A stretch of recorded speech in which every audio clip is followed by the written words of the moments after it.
These are credit scores from a mortgage lender, and these are credit scores from a credit monitoring app. Same day, same person, different scores. There's really no such thing as a real credit score. That's because there's different systems that give different scores. A credit monitoring app on your phone uses Vantage 3.0. This allows you to check your credit score, get alerts, and also give you a credit score based on every single thing that is on your credit reports. When you apply for financing, banks use a FICO scoring system, but there's also multiple FICO scoring systems depending on which type of account that you apply for. The only way to get the same credit scores as a bank is by downloading the MyFICO app and paying $40 to see all credit scores based on the type of account that you're applying for. You would always want to be on the side of having good credit. Do you think it pays to have good credit? In my opinion, I really do not agree with a lot of this stuff when it comes to credit scores. I honestly think it's overwhelming and half of it is stupid, right? We talk about, or at least I talk about all the time, so many things that I disagree with credit reports. I think it's silly that in order to build credit, we have to apply for credit builder accounts, right? But in order to apply for those accounts, we have to run our credit. And guess what happens when you run your credit? A new hard inquiry is added to your credit reports. So in order for me to build credit history, I have to now add a hard inquiry to my credit, which dings me. But when I'm building credit, the new account is gonna build my credit history. But the more accounts that I have is the more established my credit is. But in order to get those more accounts, I then have to get more hard inquiries, which lowers my score, or what ranks my score lower as a person that has 0 hard inquiries. So guys, look, it really makes no sense, right? Same thing with credit card balances. I don't think credit card usage should be something that's a factor when it comes to credit scores, right? Because if your balance are maxed out, or if you have just half of your credit card's limit on there as a balance, your credit scores drop. If you don't use the card, then your scores go up because there's no, utilization reporting. I think that really makes no sense. But what I'm getting at, there's a lot of things that I disagree with when it comes to credit. I think it's completely stupid that you can check your credit score on Credit Karma, or if you download the Capital One app. For us who uses Capital One, you're familiar with Capital One's credit monitoring service called CreditWise, and that also shows you your credit score. There's also so many banking apps, credit unions, and all these different banks that people have, and it also shows them their credit score. But when you go to a dealership, when you apply for a mortgage loan, those scores are going to be completely different. And in most cases, your scores are going to be much, much lower in person than what you've seen on your phone. And I think that's just completely silly, right? Because it just doesn't make sense. There should just be one credit score that you go by. You can track it, and that's your score, just like a bank account. I know how many dollars that I have in my bank account because it's right there. It's literally in my face right here. So, it's almost like looking at your money, seeing how much money you have on your phone, and then you go to an ATM to withdraw money, your balance is different. That would be stupid. So same thing with credit scores.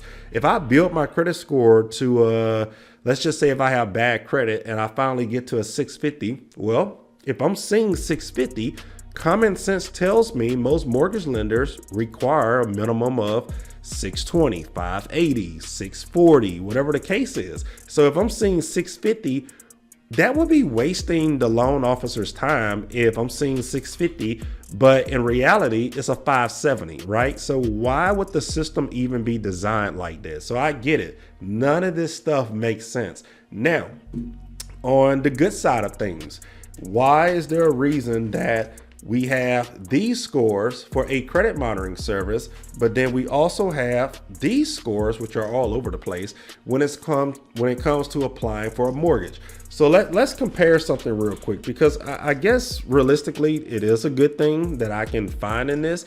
So if we look at it here, one of these scores was a 620. It was Experian. Okay. So on the credit monitoring app, Experian showed 564. But when this person went to a mortgage lender the same day, their Experian showed 620. Now, in their eyes, that's good, right? Like if you are in the 500s on Credit Karma, but then your mortgage lender is telling you you're a 620, by all means, you can jump up and clap your hands, be excited. That's a good thing, right? Well, the reason that it happens like that is you have a FICO system, right? And this FICO system is only supposed to rank your credit score based on the type of account that you're applying for. So if you're applying for a credit card account, well, that score is only going to be calculated mainly, 90% mainly, based off of your credit card history. If you have good credit card history, but yet your bad stuff is like auto loan late payments and repossessions and things like that, your credit card score would probably rank a little higher than your credit card score or an auto loan score, or whatever the case is.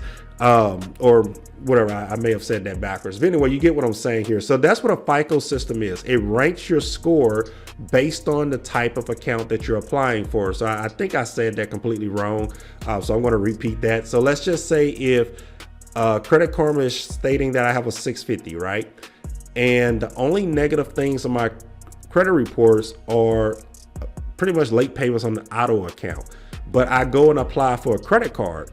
Well, my credit card score is going to rank higher than my auto loan score because most of my bad stuff is on auto accounts, not credit card accounts. So if I go and apply for a credit card account versus a auto account, then my credit score for this credit card application is going to be higher than my credit score that a dealership is going to come up with. So when it comes to this person here applying for a mortgage loan, their credit score is way higher on their experience, but way higher on a mortgage loan versus this credit monitoring app score, right? And the reason behind that is the credit monitoring provider here is calculating a score based on every single thing that's on their credit, right? It's just an average of everything on their credit. Now, if this person has a repossession on their credit, which is an auto account, and they went to a car dealership, well, guess what? That is the number one red flag when it comes to auto lending, because you previously just had a vehicle repossessed and now you're applying for another auto loan. Well, guess what? Your credit score may be a 500 for an auto loan, but yet your overall score, because you have so much great credit card history, may rank 6 something, right? So that's the reason that there's a FICO scoring system and so many different FICO scoring systems, because if you're bad on one side of accounts, but you're good on this side of accounts, and you just so happen to apply for things on this side of accounts, then you can move forward. So, you know, the bad is you have so many different credit scores. I don't agree with it. I think there should just be one credit score for all. But yeah, that's pretty much the reason why so many people, you know, they get confused on these two things. They see 500, 600 here, and then they see completely different numbers here when they go to a lender or a car dealership, and they're frustrated, right? They're like, well, I just saw this in my app. Why is it saying this? So 90% of the time, your scores are going to be much lower. For this particular client, I've seen this so many times. Actually, myself, my credit monitoring scores is actually like 20 to 30 points lower than what I guess my FICO scores are, which is a good thing. But yeah, you never want to rely 100% on what any type of app is showing you, because it's just an overall average of all accounts, you know, mixed up the same percentage on your credit reports versus a FICO scoring system ranking you specifically based off of the type of account that you're applying for. Thanks for tuning in to this episode. If you wish to be a guest on our podcast, visit SturgisCreditRepair.com and click the podcast page to schedule an episode. If you need help with your credit, you can also sign up at SturgisCreditRepair.com and start your free trial today. Sturgis Credit Repair. Sturgis Credit Repair. If you want a new house, call us.